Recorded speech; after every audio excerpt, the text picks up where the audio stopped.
From 1995 to 2004, I was a member of a religion known as the Bahai Faith. This religion teaches that God is called by various names, but is still the same all over the world, that all religions teach the same basic message, and that humanity is actually one race and is destined to unite under the banner of the Bahai Faith in a new age of peace and unity. I was eager to see and to achieve the highest goodness in my life and in the world, so this was a godsend to me. I embraced the faith after attending firesides about it in Bedford, Texas, and became an active teacher of it, even attempting to convert others to it. I had been a Christian, specifically a Southern Baptist, in my teens, but had become disgusted with Christianity and left that faith in my early 20s because I saw the errors, contradictions, and failures of it. The Bahai Faith explained that away by claiming that while Jesus was indeed a messenger or manifestation of God, his faith had become corrupted over time, and thus most Christians were not truly following him, but the doctrines of men. In joining the Bahai community, I thought I was seeing what the early Christians in the Roman Empire were like, except that unlike them, the Baha'is would not split into competing sects and engage in wars against each other. If only everyone in the world became Baha'i, I was told, we would be at peace and prosperity forever. What a wonderful vision. But human nature will never allow for it.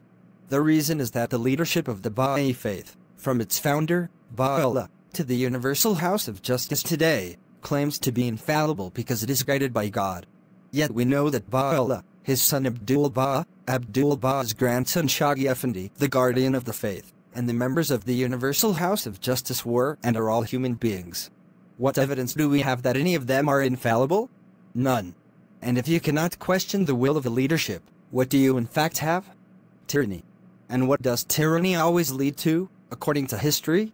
Corruption and injustice. And that, in turn, results in the system breaking down over time. Indeed, the very idea that any human being, human-run institution, or human product is infallible is sheer nonsense. It is the most dangerous idea in the world.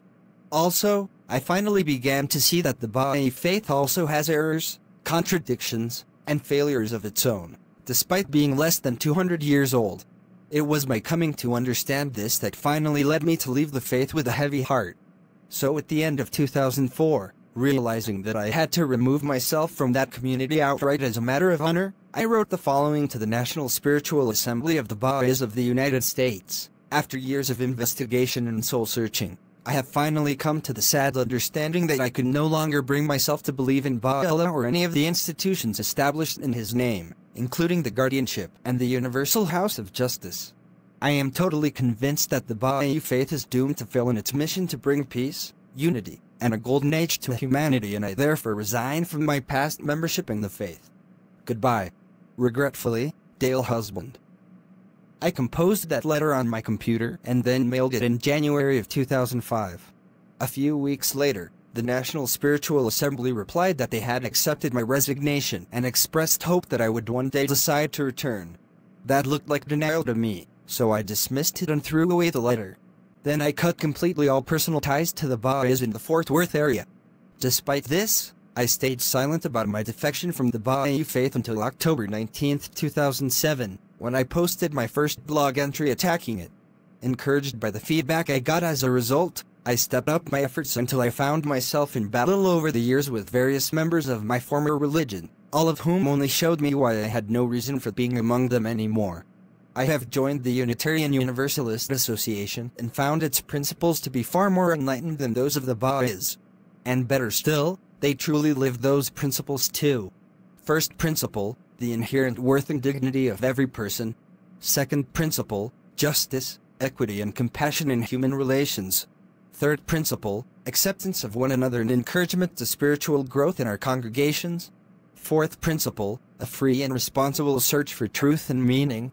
Fifth principle, the right of conscience and the use of the democratic process within our congregations and in society at large. Sixth principle, the goal of world community with peace, liberty, and justice for all. Seventh principle, respect for the interdependent web of all existence of which we are a part. Despite my rejection of most Baha'i teachings, I later supported my friend Eric Stetson's effort to establish a new Unitarian Baha'i community, blending Baha'i and Unitarian Universalist ideas. We thought it was the only way to save the Bahai Faith itself from continuing to degenerate into a destructive cult. But the Unitarian Baha'is remain an online community of only a few dozen members, and even Stetson left it to return to liberal forms of Christianity. In 2018, I joined Reddit in a subreddit for former Baha'is, and have been mostly focused on discrediting the Baha'i Faith and promoting Unitarian Universalism there. This led me into more battles with Baha'is, and increased my determination to see the Baha'i Faith crash and burn into total oblivion. I am atheist now, worshipping no God and refusing to adhere to any other religion than that of the Unitarian Universalist Association. And I do not foresee myself being anything else. The Baha'i Faith was the last chance I was willing to give for a God-centered religion to rule my life. And now I know that none ever will.